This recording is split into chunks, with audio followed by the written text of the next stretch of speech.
realizando con las policías para ver cómo evoluciona el crimen organizado en Chile. Ahora, este mismo crimen organizado, Francesco, que estamos viendo en Chile, está ocurriendo en todo el mundo. Y lo comentaba con parte del equipo de producción ayer, mientras seguíamos cubriendo el cambio de mando. En Estados Unidos, Donald Trump ha decidido empezar a involucrar al ejército y acaba de declarar ayer por la noche al Tren de Aragua, José María, carteles mexicanos, organizaciones terroristas.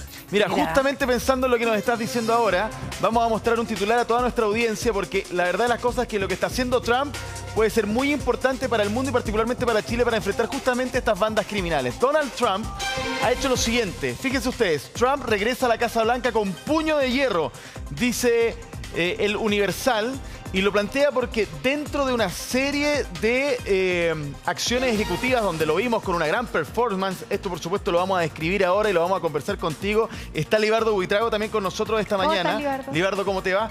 Y dentro de eso justamente dice, declaremos como terroristas a estas bandas criminales como el Tren de Aragua y otras más que afectan a Estados Unidos, pero además también con un fuerte tono contra la migración y de exportar a todo quien esté ilegal en el país, que los hijos no sean estadounidenses y que están allí. O sea, una serie de cosas, José María, que te pido que nos expliques porque puede ser un ejemplo para bien, para mal, un acto a seguir, no tengo idea, de lo que hace Trump versus lo que hacemos nosotros contra estas bandas.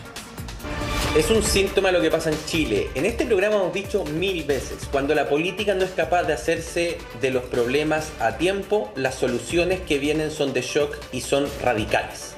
Porque se acumula en la ciudadanía una sensación tan adversa ante este mal que están viendo, que en el caso de Estados Unidos es la migración descontrolada, tal cual como en Chile, y el crimen organizado que está asociado a la migración descontrolada, tal cual como en Chile, que al final lo que la gente termina pidiendo son soluciones extremas a un problema que permiten como extremo. Porque antes no se tomaron soluciones que permitieran desescalar el problema que había. Y Donald Trump ha llegado a la Casa Blanca diciendo: decreto en la frontera sur de los Estados Unidos una emergencia nacional. Sacó aplausos. Lo que me faculta a desplegar la Guardia Nacional, el Ejército, a combatir lo que allí está ocurriendo con todo el peso de las municiones que tiene una Fuerza Armada de una nación. Pero no solo eso, dice. Además decreto que dentro de esa emergencia voy a considerar a los carteles mexicanos y al Tren de Aragua de Venezuela organizaciones terroristas. Por tanto, voy a ocupar todo el peso de fuego que la Constitución me permite para combatir el terrorismo en los Estados Unidos. Mira, en ese punto, ¿cuáles son las implicancias? ¿Cuál es la diferencia? Declararlos como terroristas, ¿qué significa? Mira, significa que, primero, todo lo que tiene que ver con la inteligencia y el seguimiento de estas organizaciones se puede involucrar la CIA. O sea, la CIA, por ejemplo, que seguramente tiene espías en México y en otros lugares, va a poder empezar a nutrir de inteligencia a los Estados Unidos respecto a operaciones que puedan tener estas organizaciones terroristas que tengan como destino final Estados Unidos. Hablamos, por ejemplo, tráfico de fentanilo, tráfico de metanfetamina, tráfico de personas, explotación sexual, apertura de rutas de ingreso a través de la frontera sur en tal o tal lugar. ¿Qué es lo que viene después? Esa información de inteligencia se procesa e ingresa, ¿quién? El ejército de los Estados Unidos o la CIA a través de sus agentes si es que la operación es al otro lado. Mira, siempre se dijo en Estados Unidos por qué Estados Unidos no declaraba organización terrorista a los carteles. Y yo te voy a contar por qué no era. Este es el cagüín. Era porque México siempre lo frenó, porque si la declaraban organizaciones terroristas, ellos tenían miedo que Estados Unidos tuviese justificación para hacer intervenciones en suelo mexicano, ya sean de espionaje o sean militares. Claro, porque le da mayores atribuciones. Estados Unidos mató a Osama Bin Laden entrando a Pakistán y lo mató en Pakistán. O sea, ahí el tema de la soberanía, la frontera, hubo una operación en territorio extranjero. Bueno, claro, porque hay un objetivo mayor. Donald Trump no le tiene ningún cariño a Claudia Sheinbaum, la presidenta de México. De hecho, por el contrario, no le gusta. No tuvo problema en declarar organización terrorista. Entonces podríamos ver, por ejemplo, eventualmente, que algún punto importante logístico de algún cartel o del Tren de Aragua que esté cerca del borde pudiese ser bombardeado por los Estados Unidos. Porque hoy en día va a tener el gobierno de Estados Unidos esa capacidad de ataque porque se la está endosando la orden ejecutiva que firmó Donald Trump y la ley que regula el combate al terrorismo, que además fue modernizada después de los atentados a la Torre Gemela del año 2001. Entonces, tiene muchísimas implicancias, porque lo que está diciendo Donald Trump es, al crimen organizado, siento que está generando terror en mi población. Siento que están intentando desestabilizar mi país, boicotear mi país. Por tanto, son organizaciones terroristas y los voy a combatir proporcionalmente. Y eso es correr bala, correr misil, con correr todas las herramientas del Estado. Inteligencia, correr todo. Ahora, es lo que uno esperaría, porque toda la mañana hemos hablado acerca de nuestras vulnerabilidades, que el Estado nos resguarde, y en ese sentido, esta parece ser una muy buena medida. Pero otra cosa es con guitarra, ¿cómo lo sienten los americanos, pero además todas las otras comunidades, ¿verdad?, que conviven en ese país? ¿Cómo reciben esa noticia que se conoce, ¿verdad?, y que parece ser muy potente? Lo que pasa es que en Estados Unidos, de todas las políticas, en la que más tiene apoyo el discurso de Trump es en temáticas de inmigración y seguridad. Estamos hablando de apoyos que llegan al 70, 78, entre 70 y 78% he visto en las últimas encuestas que han realizado algunas organizaciones en Estados Unidos. Entonces es muy popular. Es muy popular, pero también es cierto que ahora vamos a ver la otra parte, y aquí quiero traer el alma humana, porque ya hablamos del crimen organizado y vimos del tema de migraciones, se terminan los asilos, se termina o quiere terminar el derecho a la nacionalidad por nacimiento. Ahí va a haber una larga disputa en la Corte Suprema, porque eso está en la 14ª enmienda de Estados Unidos, entonces no es tan fácil como llegar y sacarlo por decreto. Quiere terminar con las ciudades santuarios, si quieren les puedo explicar después qué son las ciudades santuarios, los lugares santuarios para migrantes. Quiere terminar con los estados que le están ofreciendo techo a los migrantes irregulares que han entrado, etcétera, etcétera. Pero también vienen las deportaciones masivas. Y en Estados Unidos hay cerca de 3,5 millones de hogares, estamos hablando de casi 30 millones de personas que viven en casas o en familias de estatus migratorio mixto. ¿Qué significa eso? Quiere decir que mi papá puede no tener documentos, pero yo sí. Y mi papá es susceptible de deportación, pero yo no. Claro. Entonces, lo que aquí se teme es que cuando se vea la otra parte, que es la de las deportaciones masivas, vamos a conocer otra dimensión humana, que es la de las familias separadas, la de los niños quitados de los padres, etcétera, etcétera. Por eso yo creo que hay que poner todos los matices necesarios a esta conversación. Ok, entonces entendemos que el panorama se expande aún más, no solo la mirada hacia los terroristas, sino que esto es un universo mucho mayor. Oye, son varias cosas las que nosotros podemos ir desglosando, porque Libardo Buitrago, que ayer estuvo todo el día, no durmió. Libardo no ha dormido, porque siguen las reacciones de todo, porque si finalmente analizamos el discurso, la puesta en escena, toda la performance, ahí con un escritorio firmando sus primeros decretos, o sea, fue un día histórico. Y él parte diciendo, Libardo, frente a los expresidentes de Estados Unidos, hoy comienza la época de oro de Estados Unidos. Partiendo por eso, ¿cómo lo viste tú? Muy buenos días, Priscila. Buenos días, Carla, Libardo. Francesco y José María en Washington. Ha comenzado efectivamente un año que va a marcar el mundo. Es decir, lo que ocurrió ayer en Estados Unidos va a tener impacto hacia adelante de unas proporciones que esto es un terremoto, esto es un tsunami nunca antes visto en la profundidad que va a tener. ¿Por qué? La va a tener a nivel nacional en Estados Unidos, la va a tener de manera internacional. Entonces, el 2025 va a ser un día marcado en la historia por los efectos que ya está teniendo. Cuando uno se para y dice, bueno, ¿qué es lo que ocurrió el día de ayer? Nunca antes en la historia de Estados Unidos se había comunicado la cantidad de decisiones políticas de envergadura local e internacional. Entonces, en un solo día, en tan poco tiempo. Ayer, desde que despuntó el día, Trump y Melania tomaron la escena de los Estados Unidos. En el fondo, en la ceremonia, en el protocolo, en las formas. Fue toda una puesta en escena. Y en el fondo. Y ahora comienzan a sentirse las réplicas globalmente de lo que va a ser la administración Donald Trump. Uno se quedaría, podríamos quedarnos en los migrantes. Yo creo que el efecto de declarar organizaciones terroristas a los carteles de droga es muy potente en la lucha contra un flagelo que los tiene arrasados a los estadounidenses por el fentanilo. Pero al final uno dice, ya la seguridad es prioridad para todo, incluso para nosotros. Nosotros también somos víctimas del crimen organizado. Oye, que todo el peso del Estado, ¿por qué no ocupan todas las herramientas para ir en contra de estos gallos que nos están ganando la batalla? Ahí las va a usar. Ahí las va a usar. Es que cuando... Fíjate que anoche pasó un dato que pasó así. El Senado de Estados Unidos ayer en la tarde se reunió y aprobó una ley en la cual migrantes que roben, migrantes que cometan crímenes podrán ser expulsados de los Estados Unidos. Ayer con votos de senadores republicanos, por supuesto, que acompañan a Trump, y demócratas. Tiene mayoría. Entonces, ya tienen ahora sí las herramientas en la mano, precisamente para eso que tú estás mencionando, Pri, y es al crimen organizado. Hoy no se combate sino con músculo y determinación política. Es que es probable la señal internacional incluso de un líder tan poderoso como es el presidente de Estados Unidos para marcar la pauta de lo que hay que hacer. Porque resulta que nosotros tenemos leyes que son muy blandas todavía para enfrentar este tipo de delincuentes. Y resulta que, claro, porque cuando tú dices lo que sucedió ayer fue un terremoto. ¿Es un terremoto que nos remece para saber cómo actuar? ¿Es un terremoto que nos da herramientas para que nosotros estemos observando a ver cómo les va a ellos, hagamos lo mismo? ¿Por qué es un terremoto? Por lo siguiente, por las réplicas. Los terremotos se caracterizan por las réplicas y los efectos que causan.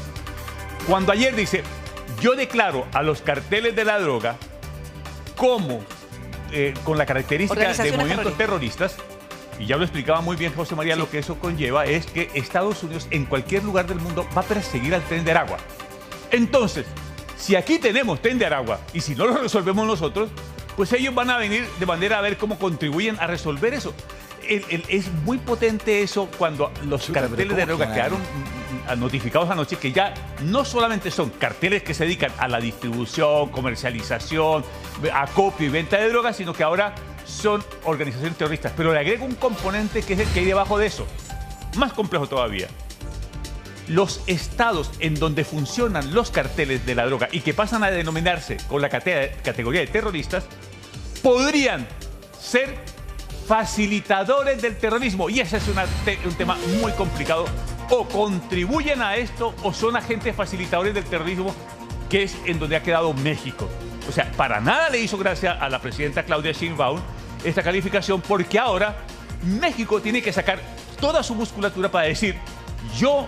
A ver, no habré combatido eficientemente a los carteles de la droga, pero tampoco soy un facilitador terrorista. Pero ahora sí queda bajo esa categoría. Por eso es que militarizan la zona sur de la frontera de Estados Unidos con México, porque ahí le van a colocar. Entonces van a obligar a los estados a acomodarse con otra serie de medidas.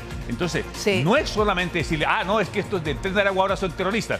Los estados que no combatan eficientemente a estos grupos terroristas, porque así hay que llamarlos a partir de ahora, pueden ser considerados por Washington como agentes facilitadores del terrorismo. Qué clarificador lo que acabas de explicar.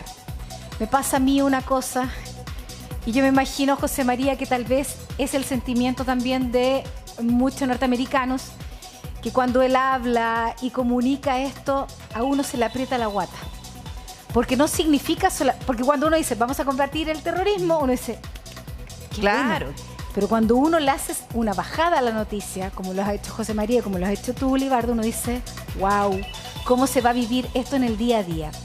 ¿Qué dicen los residentes del país? José María, tú que estás allá en Washington, ¿qué es lo que se comenta hoy día en la mañana? A ver, voy a ser honesto contigo. Este país tiene dos mitades. De hecho, Donald Trump ganó por 1,5 millones de votos, o sea, pues, y votaron 157 millones de personas, así que pueden dimensionar que la diferencia aquí de equilibrio es mínima. Hay una mitad del país que está aterrado, evidentemente. Los demócratas están aterrados, creen que los van a perseguir, es la razón por la que Biden ayer decretó perdones incluso para su propia familia, perdones en el fondo en caso de, así como just in case. Que creen además que hay una serie de valores que ya se habían conquistado a nivel social, la inclusión, la diversidad, la igualdad racial, de género. Sienten que eso va a retroceder muchísimo. Pero también es cierto que hay otra parte del país, la América profunda, que es la que le dio el triunfo a Trump, la América de la frontera, la América del trabajador blanco sin licenciatura universitaria, que se llama los blue collars, ¿no es cierto?, que trabajan en el fondo en la manufactura, que son obreros, que ve un presidente que está defendiendo los intereses del país que ellos sienten que les pertenece y que legítimamente, si ellos son los estadounidenses, yo no voy a venir aquí a decir que este es mi país, ¿no? Este es el país de ellos. Este es el país de ellos y sienten que ese país ha perdido el rumbo, ha perdido el horizonte, ha perdido la capacidad de defender los valores que representan, ha perdido un montón de cosas y evidentemente que están muy contentos y que le pasan por alto a Trump cosas que no les gustan de Trump. Las dejan afuera, o sea, compartimentalizan. Trump va a hacer lo que yo quiero. ¿Ya? Y esto otro que hace Trump, bueno, ya está. Es como parte de, es como un accesorio. Trump va a sacar a Estados Unidos de la Organización Mundial de Salud y tiene un ministro de salud antivacuna, ya bueno. Bueno, pero está haciendo lo que yo quiero. Está atacando el sur, está atacando al crimen organizado, está cerrándole la frontera a los migrantes, le cerró la aplicación para que puedan hacer citas y venir a pedir asilo. Y eso es lo que querían las personas que le dieron el triunfo a Donald Trump. Absolutamente. ¿Esa es la realidad? Pero tratando de escalar hacia dónde llega esto, hay una película del 2015, Sicario, que creo que es de las mejores películas que explica el problema fronterizo con bandas criminales y narcotráfico. En esa película te explican que frente a una situación media leguleya, o sea, una cuestión que se inventan, les da pie para entrar a México y resolver un problema que tienen. Podemos empezar a ver que la ficción, las películas, digamos, se van a hacer realidad. Es decir, Estados Unidos entrando, no digo en cualquier parte, no quiero exagerar tanto, pero ¿no?, interviniendo justamente para buscar a estas bandas criminales, puede que eso pase. O sea, Estados Unidos tiene ahora el derecho a hacerlo porque el presidente ha decretado que estas son organizaciones terroristas y hay un interés nacional. La ley contra el terrorismo en Estados Unidos es una ley blindadísima, es una ley que entrega unos poderes al gobierno para poder combatirlo altísimo, insisto, después del atentado a las Torres Gemelas el 2001. Pero el asunto es que esto tiene otra dimensión, que Estados Unidos no tiene a Pakistán de vecino. No. Estados Unidos tiene a México de vecino. Sí. México, que es su primer socio comercial.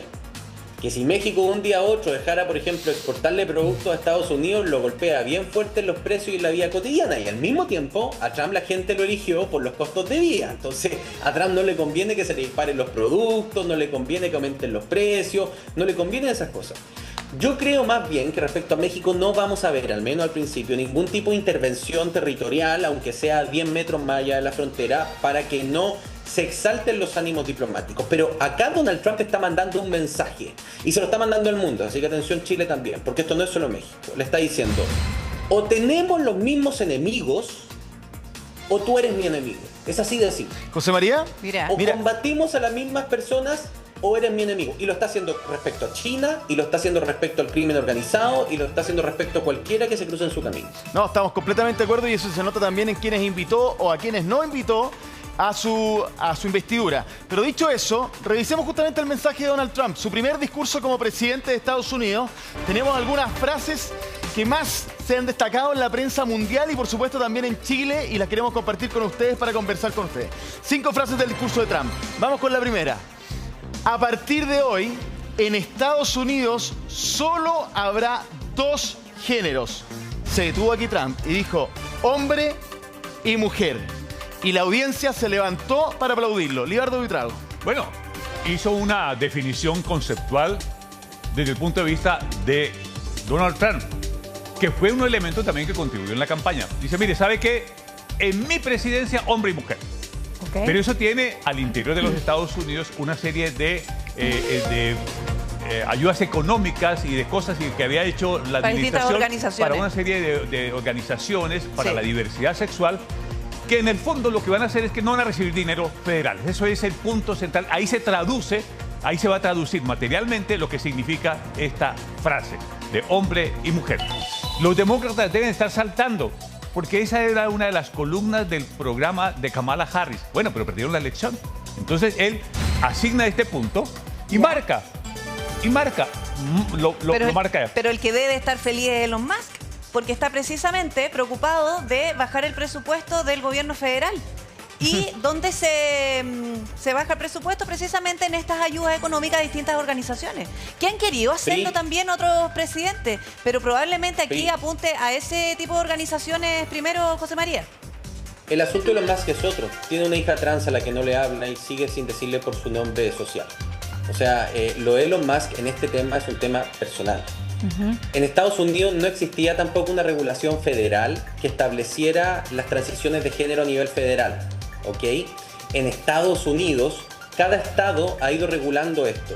Y a nivel federal existía una orden que permitía reconocer la identidad social de cada una de las personas. De hecho, la subsecretaria de Educación es una mujer trans que trabajó de hecho en el ejército de los Estados Unidos antes de ser subsecretaria de Educación. Bueno, lo que está diciendo Donald Trump es, esas convenciones que teníamos se acabaron.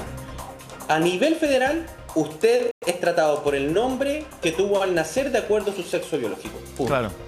No hay convenciones sociales entre igual aquí a mí me llamó la atención al menos cuando vi el discurso, que frente a otras frases súper potentes, como por ejemplo vamos a traer un montón de empresas a Estados Unidos, que vuelva la manufactura fuerte aquí, habían aplausos vigorosos, no me cabe duda.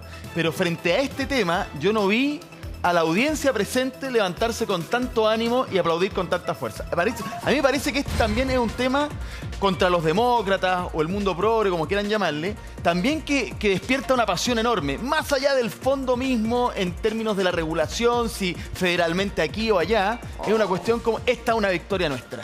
Pero ayer una cosa muy entretenida es que la mujer a la que hay que colocarle atención no salió en las fotos ayer.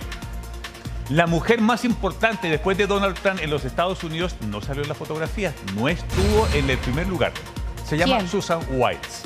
Es la jefe de gobierno, de gabinete, que va a ser, y que ella es la más influyente. Cierto. Es ella, la Susan Wiles, tiene 67 años, la que identificó los énfasis en dónde habría que marcar, y este fue uno de los que ella hizo. Pero que tiene que ver más que nada entonces con el presupuesto. O sea, se podría decir que esto lo lleva a la realidad, por ejemplo, que vivimos nosotros, que estamos bastante atrasados en el trabajo, ¿verdad?, con las minorías, como hemos escuchado todos estos días. Claro. No sé qué tan minorías son en Estados Unidos, pero sí es un retroceso, porque le permite a muchas de estas personas vivir una vida como hay que vivirla, con todos los derechos y con lo que eso significa. Pero bueno, es un tema sensible, pero que lamentablemente recorta presupuesto. Efectivamente. José María, perdona. Carla, ¿sí? No es solo deficiencia. Puede que ocupen ese como uno de los argumentos. Este es un tema cultural. El conservadurismo en Estados Unidos levantó e inventó el término woke. ¿Lo han escuchado? Que tiene que ver con todas las políticas identitarias. Porque también es verdad que la izquierda se anduvo sobregirando y al final se olvidó de los problemas generales de la ciudadanía. Compartimentalizó todas sus soluciones a temas de identidad. ¿Ya? Y el enemigo común para combatir al mundo woke que encontraron los republicanos, el que más traccionaba, el que más gente aglutinaba, era la agenda transgénero. Porque efectivamente hay algunos temas que está vetado discutirlos y a mucha gente le hacen ruido. A un padre de un menor de 12, 10 años le hace ruido que en algunos estados de Estados Unidos el profesor de tu escuela, sin preguntarte a ti, pueda dar a conocer que el niño está presentando, comillas, disforia de género inicial y que el Estado te obligue a iniciar un proceso de transición de género sin que tú como padre tengas realmente algún derecho o algún control sobre ese camino. Y conversarlo en la televisión en algunos lugares está vetado en Estados Unidos. Entonces, producto del extremo, producto de irse a ese punto donde los temas son intocables, no debatibles, no se pueden hablar con respeto, no se pueden hablar con tolerancia, el boomerang que está viniendo de vuelta está borrando de cuajo derechos son propios de la dignidad humana de que una persona viva de acuerdo a cómo quiere vivir. Y ojo que ese análisis, por eso José digo, María, ojo con los fanáticos de lado y lado. Estoy 100% porque cuando de acuerdo, las cosas porque no se pueden discutir. Pasa esto. Ese es un debate que también tiene su realidad en Chile. Justamente de este péndulo, te fuiste demasiado hacia allá, te traemos de vuelta. Pero mira, aprovechando el tiempo, revisemos otra frase de Donald Trump en su discurso que nos puede llamar poderosamente la atención. Vamos a restablecer mi política de quédense en México. Le voy a poner fin a la práctica de detención y liberación y acá. Y voy a enviar personal militar a la frontera sur. Libardo Buitrago. El fracaso global, el fracaso de las organizaciones multilaterales, el fracaso de los líderes mundiales se expresa en la migración. La migración es un fenómeno que viene acentuado por varias causas. Causas políticas, económicas, falta de oportunidades, por muchas cosas. Y la gente intenta ir a Europa, a Estados Unidos, a Canadá, en búsqueda de un mejor mañana. ¿Por qué? Porque el hoy y el presente de los países es deprimente. Entonces, ayer, Donald Trump le echa una pala encima muy dura a las Naciones Unidas y al multilateralismo que se tiene que encargar de estos temas. Y lo que tenemos es una agenda llena de organismos internacionales, de burócratas acomodados, bien sentados, que no trabajan por los temas globales. La migración, cuando él dice quédense en México, estamos hablando de que millones de personas, millones anualmente, intentan llegar a Estados Unidos con el sueño americano. Por el sueño americano. Entonces, quédese allá. Y ese es un problema que claro, hoy lo tiene Estados Unidos y que le rebota principalmente en una primera línea a México, pero también le rebota a Canadá. Sí. Allí. Pero no seamos, aquí tenemos que poner las cartas en la mesa. La migración debió haber sido el debate que hace 20 años debió haber comenzado a trabajar la Organización de Naciones Unidas respecto a cómo resolvemos globalmente esto. Mira. Porque esto es como un globo que yo aprieto aquí y la gente corre para allá. Claro. Tiro cifras. El cambio climático va a dejar en las próximas décadas 260 millones de nuevos migrantes que no tienen condiciones donde vivir. Es decir, el efecto de las sequías, el efecto de las marejadas, el efecto del sol, de los incendios y de todo, va a desplazar 260 millones de personas. En un número importante van a irse a Estados Unidos y lo hacen vía México. Entonces, América del Sur queda muy complicado con esta militarización de la frontera. Sí, hay delincuentes, hay bandas organizadas para trasladar la gente hacia Estados Unidos.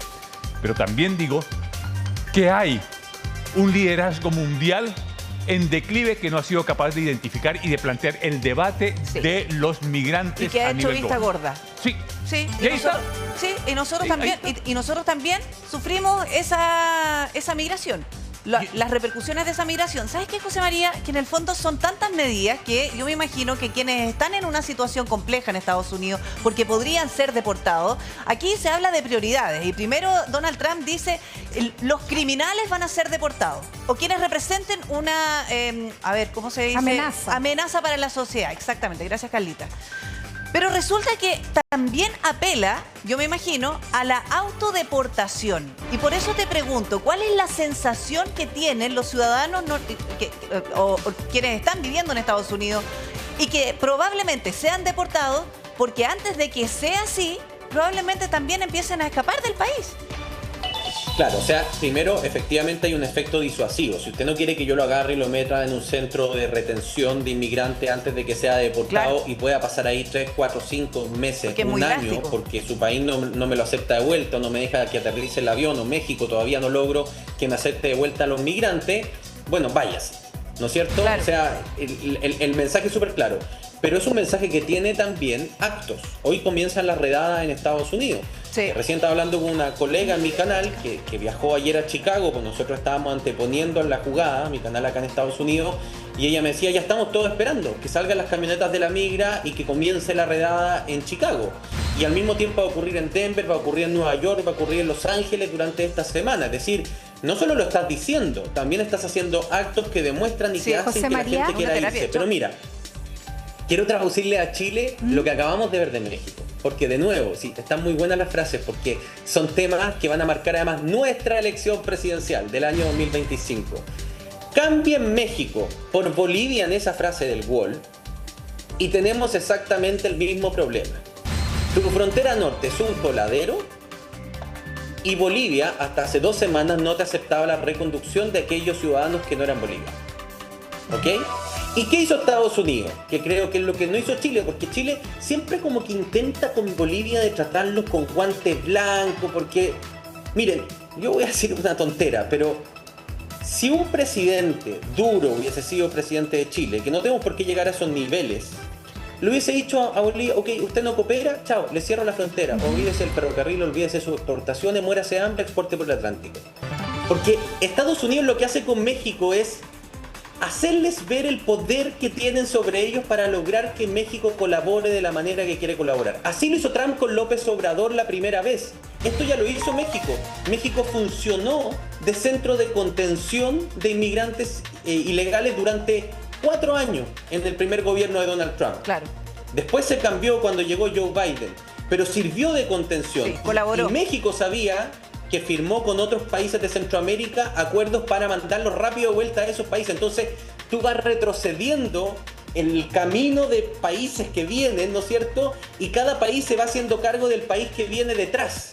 Y así empiezas a cortar el flujo de raíz. Pues si eso se Porque llama colaboración. Bolivia tendría que hablar con Perú, y Perú tendría que hablar con Ecuador, Claro. y Ecuador tendría que hablar al final con Colombia o con Brasil. Lo presiona, y Entonces, aquí vamos a ver qué tan colaborador va a ser México también en esa medida.